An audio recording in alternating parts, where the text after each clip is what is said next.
Pump it up, pump it up. Trae. Come on, come on. With Trae. Pump it up, pump it up.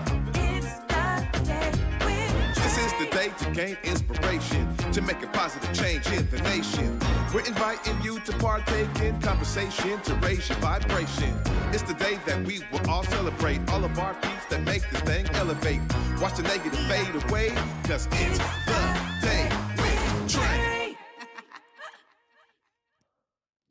That's actually really dope. Hi, everyone. Welcome to the Day with Trae. I'm your host, Trae Holiday. Grand rising to all of you out there.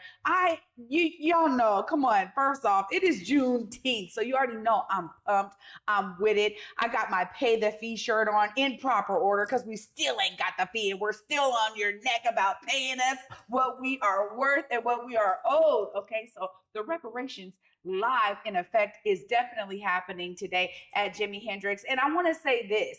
Y'all know it's the top of the show, and I'm going to be getting into who my guests are too. But I just got to say that for any of us that are celebrating Juneteenth across this nation, let's not forget that we still don't have an anti-lynching law. Okay, so let me just make sure that that is clear for all of you out there. At the federal level, lynchings still are not illegal. Do you understand?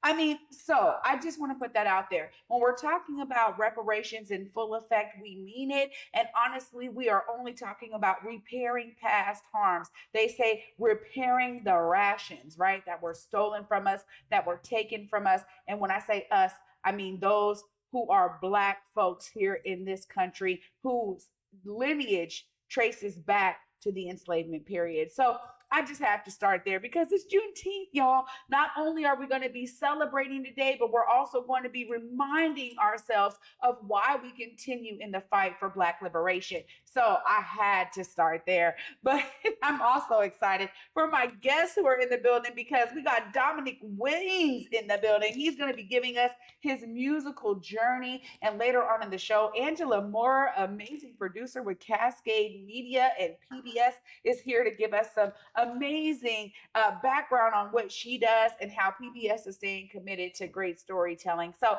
I'm so excited to have both of them in the building. But y'all know this is the time where you get to help us grow. Go ahead and share this show with folks who you feel could benefit from a daily dose of dopeness right here on The Day with Trae.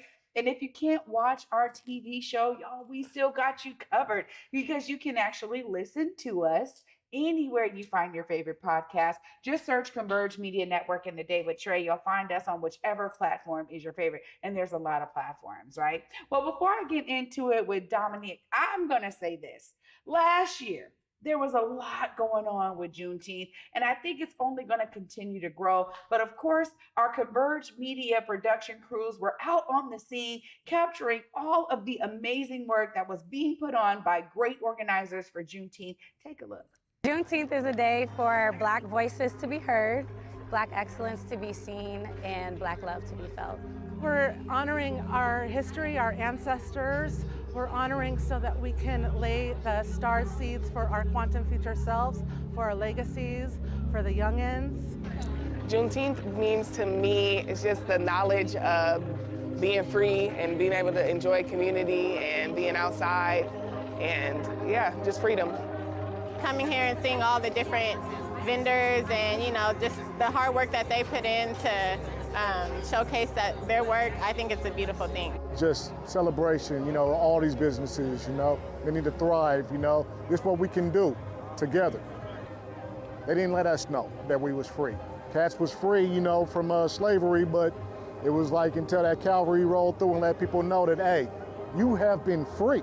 That's what Juneteenth is, a celebration of our freedom. Allow an opportunity for us as a community to celebrate the resilience and the power of our ancestors, those that came before us. In order for Black people in America to really have a full equality or full freedom, to enjoy a full freedom in life and liberty and the pursuit of happiness, there's still a lot of changes that need to happen in the society. It's a beautiful day in Seattle. It's all love. You know, there's so many things happening in our world right now that are causing us to forget. Events like this one are super important for our community because it really brings people back home.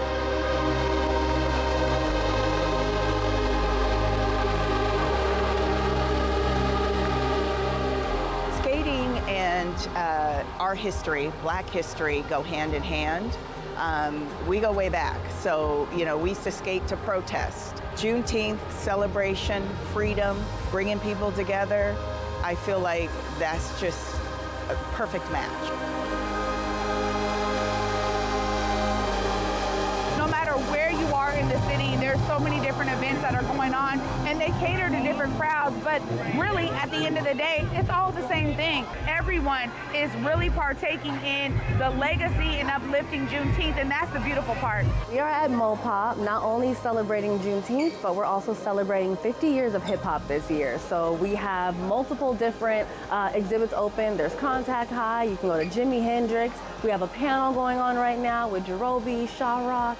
It felt really good to go up on that stage and see all those Black people that actually came out tonight. Juneteenth is a celebration. It's a moment for us to all fellowship. It's a moment for us to all come together and truly celebrate our Blackness in a way that, well, nobody can actually ignore. We have everything from handmade candles. We have this beautiful perfume line with these gorgeous bottles. We have so many makers and vendors who spend their time and efforts to look forward to days like this where we can collect our consciousness and raise our frequencies together. We're a team, we're a unit, we're a collective of makers in Seattle. I love the fact that it's been celebrated even more. My grandmother used to always tell us about Juneteenth when I was a kid, and it wasn't as popular then. But to see it being celebrated even more now, I think is such a blessing. It's such a beautiful thing because we deserve it. We deserve all of it, so.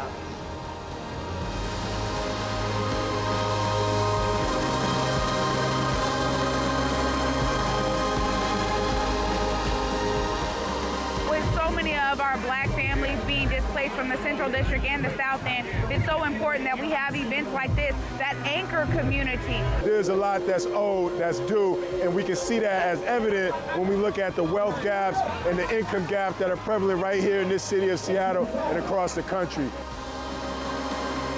Juneteenth is like, it's just a celebration. It's just a beautiful Black celebration, Black joy, Black love. Black excellence, all of that. So it's just a celebration and a day to be seen. And for to be real, everybody else pipe down and let us get our shine on.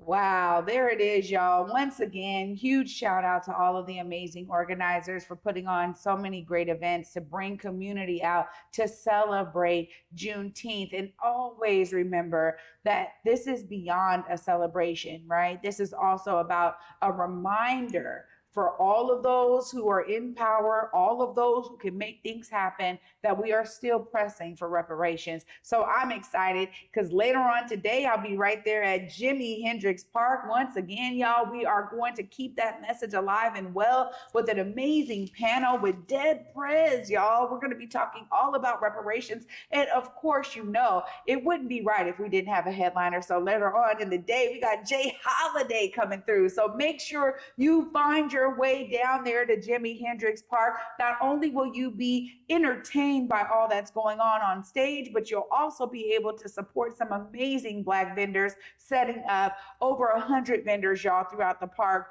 Almost anything you're looking to buy, they got it. All the good stuff you're looking to buy, okay? Let me just make that clear. They got it. But I'm so excited because we got the opportunity to have some dope guests today. And up next, we got Dominick Weems in the building, gonna give us his musical journey. What's up? Hey sis, how you doing? Good, how are you? I'm good, I'm happy to be here. Thank you for having me. You know, I'm so glad to have you here, and it's such a great day to celebrate our brilliance. I gotta ask about your musical journey because there's always something that probably goes way back, right, to get you to where you are today. Tell us about it. Absolutely. So yeah, you're absolutely right. My journey started even before I was born. You know, I come from a family of musicians and singers. My dad, rest in heaven, he just passed away. So this is my first Father's Day without him. So, you know, that's why I was telling brother earlier, it's bittersweet. But the legacy that he left, you know, when he passed away, it was such I felt a mantle that was just impressed upon me. And so, you know, I just been continuing on the journey with just singing in the community, Definitely grew up in church. You know, I have a church background, of course, and church future. You know, that's just, you know, that's been my life. Growing up in church, singing in the Sunshine Band, Tacoma, Washington, born and raised, all-time Memorial Church of God in Christ. And the Lord just, you know, he just guided me all through the world. You know, all through the world, I was able to travel. I just actually moved back to Washington back in 2016, 17. Yeah, I had gone through the journey of being a riffraff when I was growing up. Yeah, I was a whole something. I was a whole something growing up. And so, but when I moved away, I really encountered the presence of the Most High, you know, as far as me leaving the worldly life and the worldly thoughts and the worldly beliefs and all of that. And I literally actually had an encounter with him, plug encounter, that's wherever the camera is. But no, yeah, so that's been my journey. My journey with music is definitely, it's heartfelt and it's definitely real. So every song that God allows me to write is definitely coming from a real place. It's coming from a place of whether it's hurt, whether it's victory, whether it's an awakening, you know, whether it was a dark time or whatever. Most High has allowed me to be able to write songs that depict all of that. And so when I left Washington, I was going to get married and all that good stuff. And, you know, that fell through, to God be the glory, that fell through. But then I went on this journey, and I can say growing up in church all of my life, I can honestly say I really didn't believe in God until I met him. Wow. You know, the church always tells you confess with your mouth and believe in your heart. I was able to confess, but the believing in my heart part didn't come until later, right? And so, and that's just my own personal testimony. It's not, you know, anybody else's. And so when I left here, I was able to move to Houston, Texas. And when I went to Houston, Texas, I saw a church on a whole nother level. It was on a whole nother level that Washington just hadn't tapped into yet, or that my church, the church I was going to, hadn't tapped into yet. So my eyes just got big. It got bigger when it came to music. And so, yes, I went to Texas. I was in Texas for a while, and I was the state minister of music out there in Texas. And then after Texas, I moved to Baltimore, and I was able to rub elbows with some of the gospel greats out there, like Marette Brown Clark and Stephen Hurd. Like, they're really good friends of mine. And then that's when I looked at myself in the mirror one day, and I looked at myself. I said, I don't recognize this dude. Like, because all through life, you know, I had been in church, but the church wasn't in me, if that makes sense, right? Singing, rehearsing, all that kind of stuff, but not truly understanding what it meant to be in relationship with the one that was keeping me, which was the Most High. And so when I looked at myself one day in the mirror, I was like, I don't recognize this dude. Like, who are you? Have you ever just looked at yourself in the mirror and, you know, you look at the things, but you haven't just like looked at yourself and just honed in on your countenance, right? And so I saw my countenance for the first time, and I was like, oh, that's ugly. Like, who are you, dude? And so literally, though, I stopped going to church. So I stopped going to church not because I didn't believe in God, but because I didn't want the God that they were serving. The God that they were talking about wasn't the God that was strong enough to keep them. And I wanted the God that was strong enough to keep me in my dark times, or in the times I wanted to commit suicide, or the times when I wanted to overly drink or smoke this. You know, I'm keeping it 100. Yes. So when I went on that journey, I literally, there was a missionary I was growing up at All-Time Memorial. There was this missionary Stallworth, and she had this nice gray patch in her hair. I was like 8 or 9 when she said these very words that still ring in my head today. She said, "Do the know-how until the want-to comes." Ooh, yeah. And I for the longest, I didn't know what that meant until I got to that place of being like, okay, Lord, I don't know who you are yet, but I have something in me that says, okay, just do the know-how until the want-to comes. So what I did was, I had this apartment, I gutted out my closet, I laid down this white cover and this white pillow, and I had blessed oil and I had water. And I prayed for the blessed oil and I prayed for the water. And I said, Lord, wherever this water goes in my body, that's where I want you to fill me up. Still not even knowing, I'm just walking by faith at this time, right? So then when I do that, man, I'm praying and I'm looking for God. I'm closing my eyes. I'm looking for God in the dark. I'm like, is that you? Like, where are you? I'm looking at him in the lights. Like, where are you? Where are you? Not knowing the whole time that he was in me, And so I'm just telling you my whole situation. But see, what you're doing is you're taking us on that journey, right? Because ultimately that journey is what led you to where you are today. I mean, so you really went through some experiences that got you to then say, let me hone in on the music that has been an anchor, obviously, in your world. Tell us about that transition when you realized, like, you know what, music is where I'm going to pour my brilliance into. Give us more of that. Sure. It's definitely been the thing, like you said, that's been keeping me rooted and grounded and anchored, keeping me sane. You know, oftentimes we listen to music that, you know, that'll cater to our feelings, or, you know, that'll cater to our depression. But it's not very often that we listen to music that'll cater to our victories and that'll feed our victories. And so when I found out how strong and powerful music was and how it really did minister to me without me even knowing, or how it really did anchor me, it was in that time when I found out that God wanted a relationship with me. And I didn't know that that's what it took. And so when I found out he wanted a relationship, when he is music. And so when I found out he wanted a relationship, then me and music really had a deeper relationship. And that's how I was able to write from that place. I didn't know that I could write. I didn't really know I could write until I had encountered the presence of the Most High. And so then he took me on this journey of just writing music, writing my own music, telling my testimony through my music. I have a song that's entitled We Want You. And it says, I want God to consume me more than my life already does, because I'm tired of singing my same old shoulda, coulda, wouldas. And that's what my life was all about. And so with him being able to help me make sense of it, now I'm able to go, and to God be the glory. I go to bars now, and we do gospel concerts in bars. Like, yeah, we did a gospel concert at the Rumba Notes. And so, and even with this testimony, with the tour that's getting ready to take place. Yeah. So that's how. So to answer your question, that was the... You never know how it's all going to come together. You never know. And I mean, that's the beauty of divine design. You know, I'm in my later years in life, and people will say, "Girl, you're still so young," and I receive it. I receive it. Right. You know, there's something really special about understanding how there's this web, this interconnectedness of all of us who are out here, who are just little pieces of Most High, right? We're all just little pieces of the same source. Absolutely. And how we connect and build and, you know, grow with one another in this divine design is always blowing my mind. So now you got this tour coming up. Yes. People are going to be able to experience it. Yes. You know, give us a glimpse of what folks are going to experience out on this tour. It's going to be real. It's going to be radical. It's going to be very transparent. It's going to be, I believe, life-changing, because what comes from the heart reaches the heart. And I don't want to be out there faking the funk, acting like I'm somebody that I'm not. So what they're going to see is a mighty move of God. They're going to see souls being delivered. They're going to see minds changing. I believe they're going to see people being healed. Wow. Even because that's that powerful. I truly believe I believe words created this whole entire universe. So I believe that the words that we say, it either brings life or it brings death. There's no in between, and I'm coming to bring life. So they should expect that. There we go. Of course, I got to ask all about the details. I mean, you know, we got people up here in the Pacific Northwest who are watching and beyond Pacific Northwest. They want to know how to tap in. So I just want you, just for a second here, to look right in that camera. Let folks know why they need to get their tickets, how they get their tickets, and how they can tap in to this phenomenal experience you're creating for folks. All right, so peep, y'all. It's D Weems coming at you. Y'all can look us up on our Instagram. It's experience_encounter_, or you can look us up on our Facebook page. Look at my name, Dominick Weems, DOMINICK, as in Mary, S as in Sam.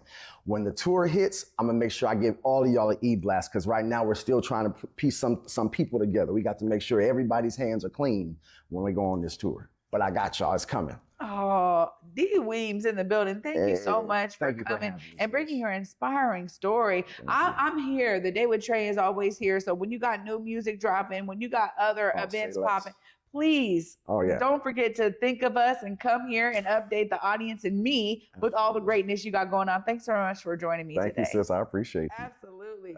Y'all, what a powerful way to start off this Juneteenth episode with D Weems in the building. Y'all know the power is going to continue after this break, because I got Angela Moore coming up next, an amazing producer with Cascade PBS. Y'all don't want to miss this. Stay tuned. You're watching The Day with Trae.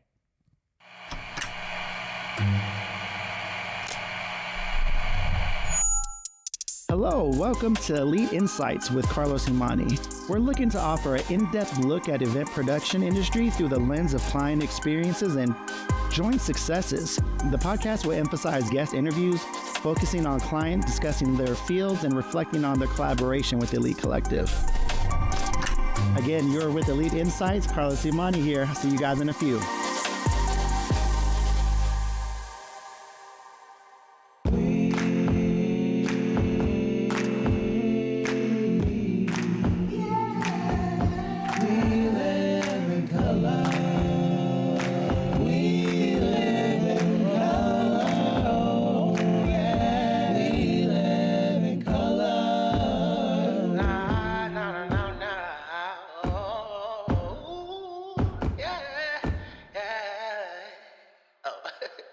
start the show.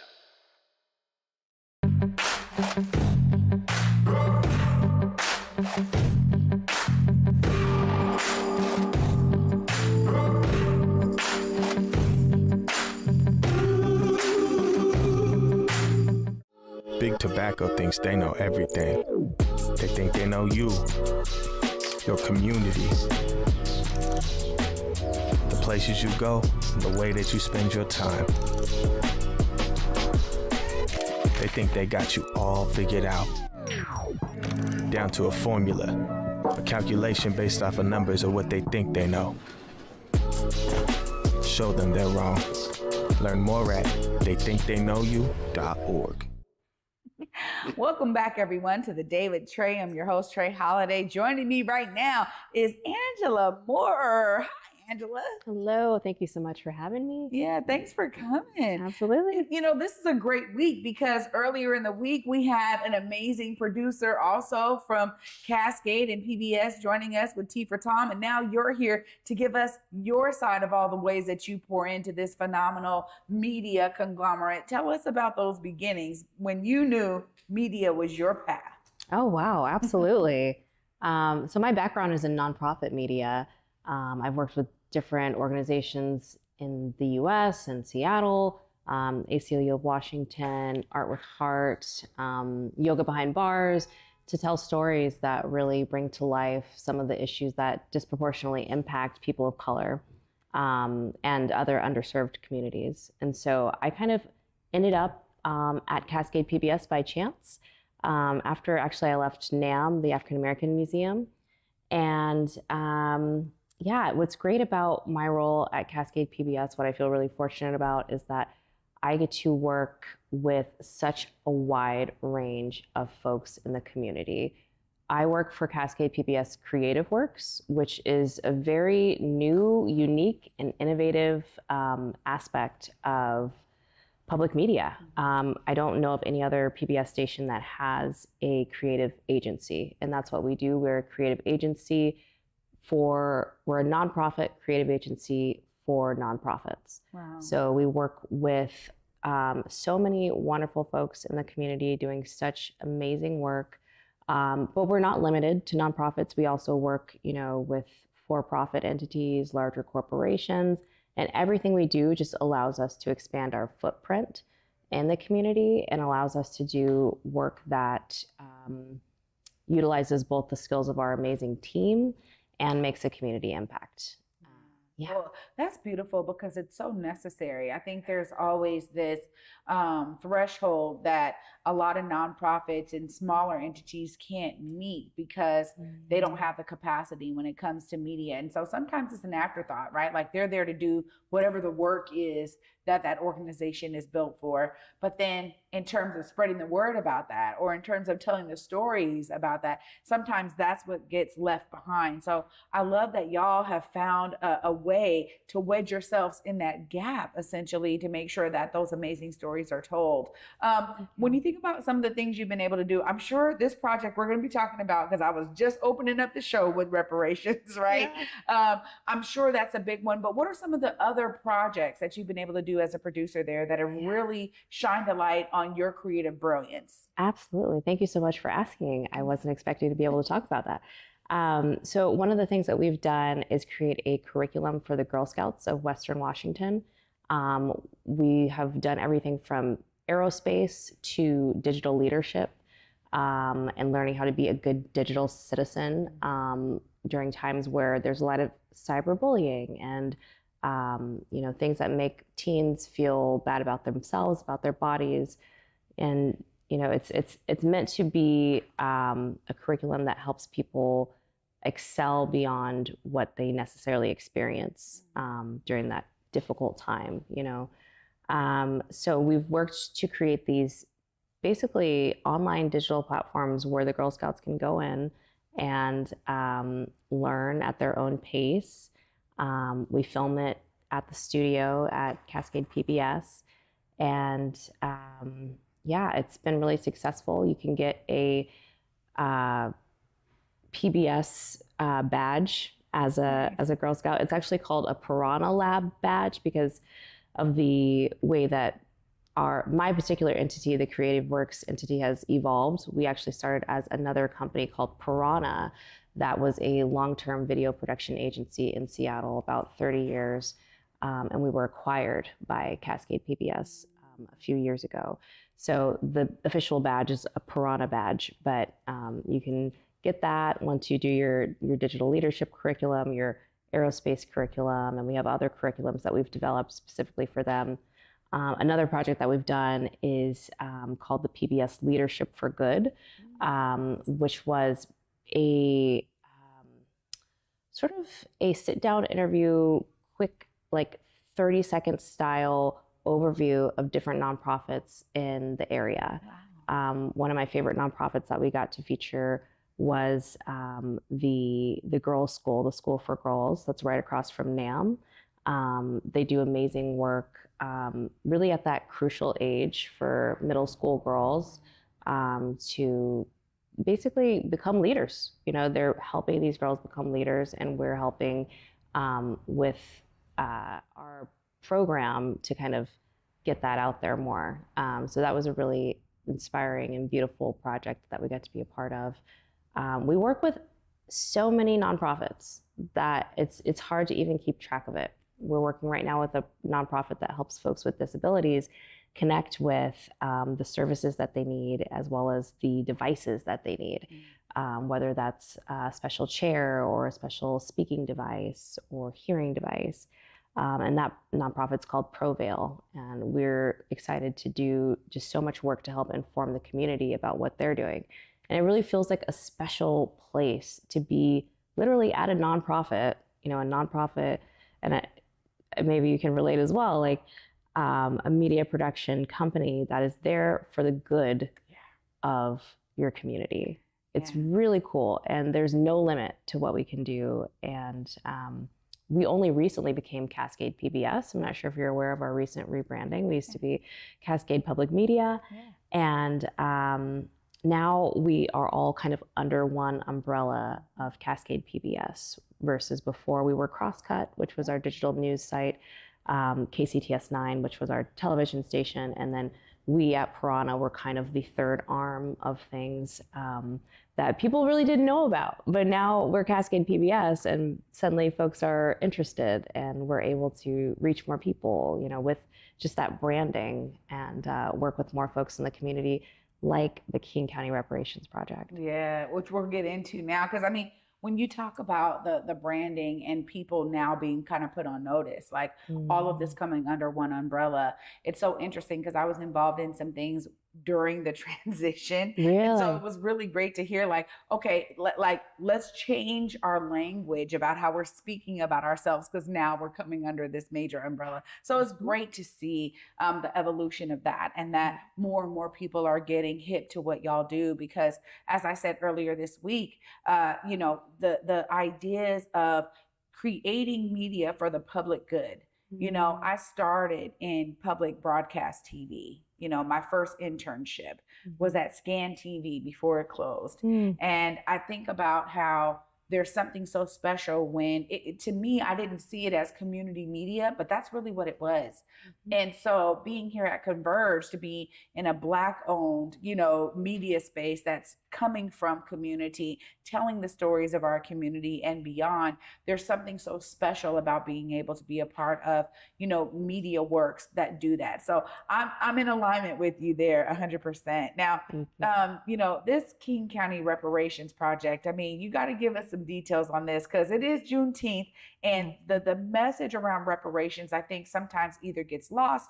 People are like, oh, it'll never happen. So they stop thinking that there's something they can do about it. Tell us about how y'all are approaching this project. Yeah. So the King County Reparations Project is a project that was started by the Black Dollar Days Task Force, which is headed by Pastor Robert Jeffrey, who is the head of New Hope Baptist Church.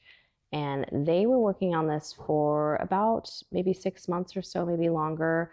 And I happened to meet Pastor Jeffrey at another production at Cascade PBS. It was just this strange running into each other, and I happened to be looking for literally the exact project. I am doing my thesis work on this concept of cultural melancholy and sort of the grief that results from a loss of cultural spaces, cultural rituals, which is something I think we can all relate to here in Seattle right now as the city changes just rapidly.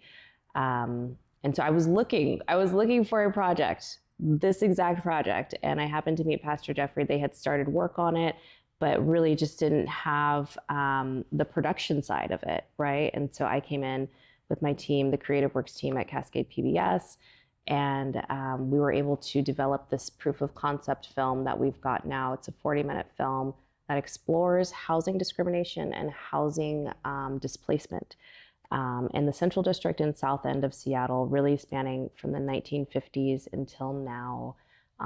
We are looking at 5 different policy areas, redlining being a huge part of it, federal urban renewal, and sort of the idea of renewing the city to make it better, but leaving out the people who made the city great to begin with.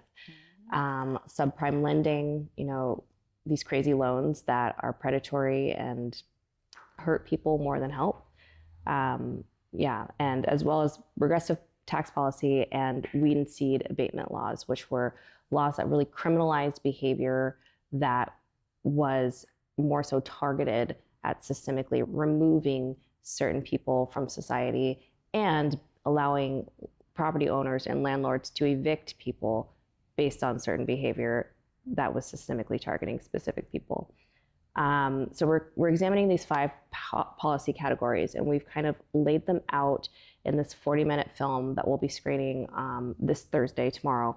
And the film looks at these policy areas, it breaks them down. We have a great selection of stories that we've been able to compile and interview people. But what we really, really need now is more stories. And there is no shortage of stories. So it's just about connecting with the community and connecting with the people who have experienced this, who had family homes, who had these, crazy loans that were predatory to begin with, right? Or who lost their homes because they were told, a policy about eminent domain and the city can just kick you out because this is what they've decided, right? So that's where we're at now. We're trying to connect with people to tell stories, and we're also trying to connect with people to raise money so we can continue telling these stories. And the hope is that by highlighting these specific policy areas, by telling these stories in a compelling, educational, digestible way, that we can make a solid case for reparations, whatever that looks like. We personally believe it should be monetary, but there are other ways to repair communities as well. But we are looking to make a case for the fact that communities have been systemically targeted and forced to leave places that they have rights to be in. This is a really great way to approach reparations, because I think it takes a multi-pronged approach in order for it to actually permeate. And, we can have all of the research and the data and the reports. That stuff exists. And we've seen at the federal level that this fight and this push for reparations has been happening for decades, right? But the idea that sometimes it's just story driven, because there's a lot of folks that if they're not plugged in with it, if they're not connected to all of the movement that has happened in the work of reparations, in the name of reparations, then there's a lot of people who are just misinformed, right?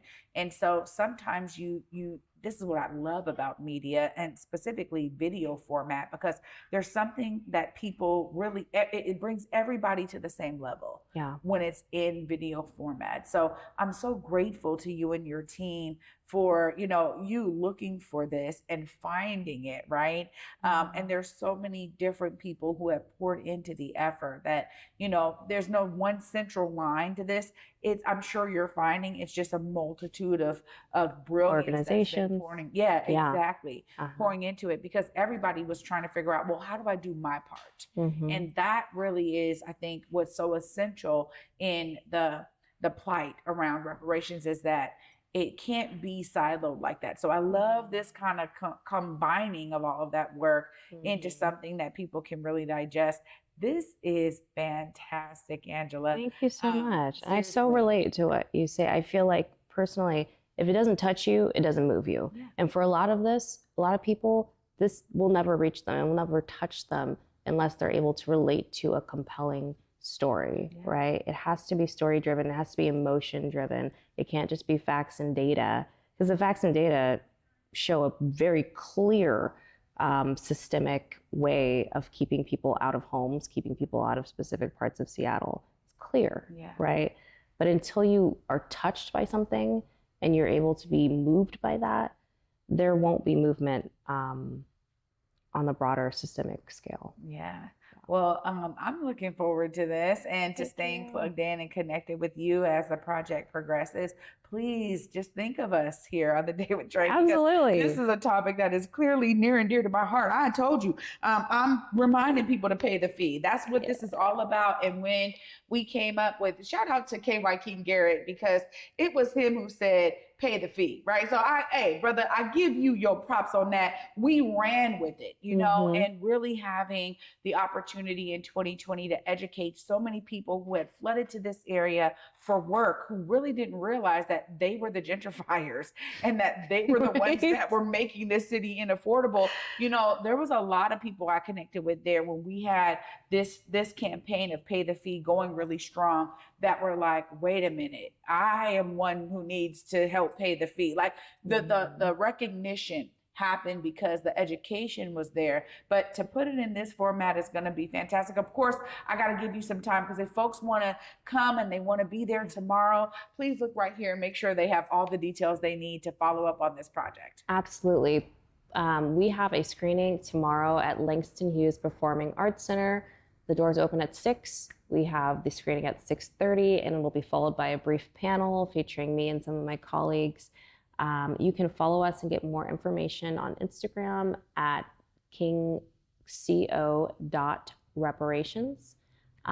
You can also visit us on the web at kingcorp.org. And we would love to connect with you if you have a story. If you have funding opportunities or funding ideas, we're all ears.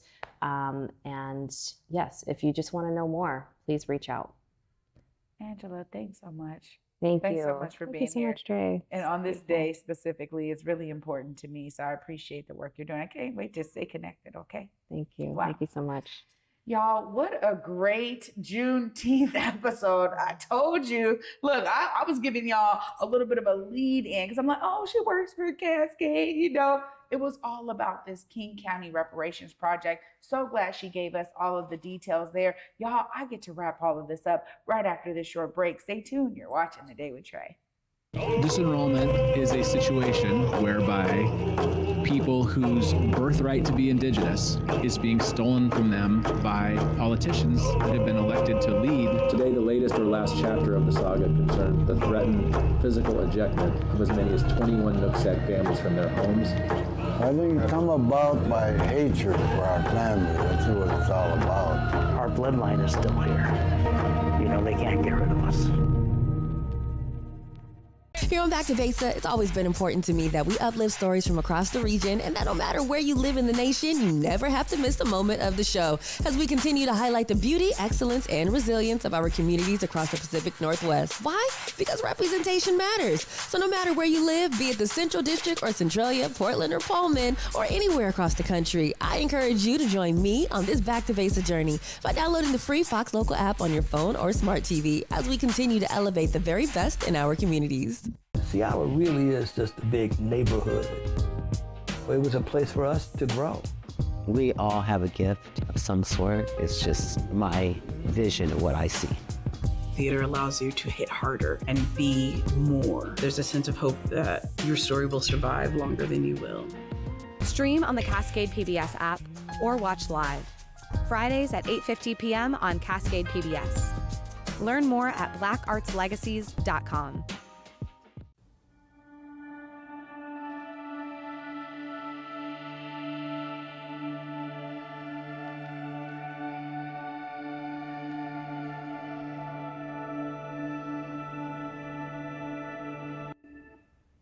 Welcome back, everyone, to The Day with Trae. I'm your host, Trae Holiday. Thank you so much for tapping in with us this morning on Juneteenth in 2024. Huge shout out again to all of the event organizers putting on so many different events today, and all of the folks who are behind the scenes, all of the vendors who are pulling all their wares out to these phenomenal spaces so that we can become customers and learn more about their products and services. This is not only a day where people get off from work. You know, this is something that's been celebrated in Black communities across the country for decades and generations, and we're so glad that we have a strong sense of who we are here in the Pacific Northwest. When people say, where the Black folks at? We out here. Make sure you tune in to some of these phenomenal events all throughout the cities. I'm telling you, Washington State has them all over the place. I'll be at Jimi Hendrix, y'all, in just a little bit here. Come and find me at Jimmy. It is going to definitely be a time, 100+ vendors out there.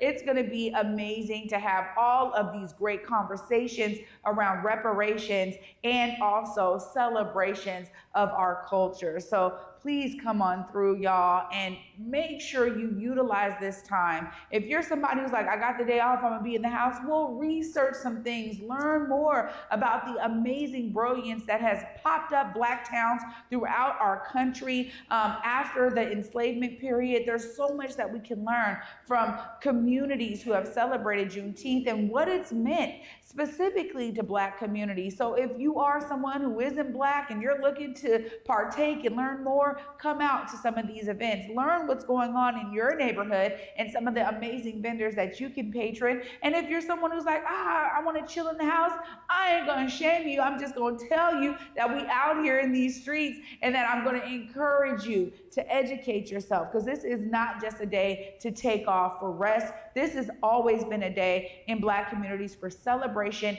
and for the remembrance and the continued existence and fight for getting what we are owed in terms of reparations, y'all. So be mindful of this day. Every year, be mindful of Juneteenth. Participate. And of course, y'all know I want you to be inspired by the stories of my guests here today. Huge shout out to D. Weems, Dominick Weems in the building, and Angela Moore, both of them doing their own world of creativity that's bringing so much inspiration to others. Y'all know I want you to be inspired, because just like them, you too can be a part of the solution. Thanks for watching today, y'all. And for me, I will be back tomorrow at 11 a.m. And until then, peace.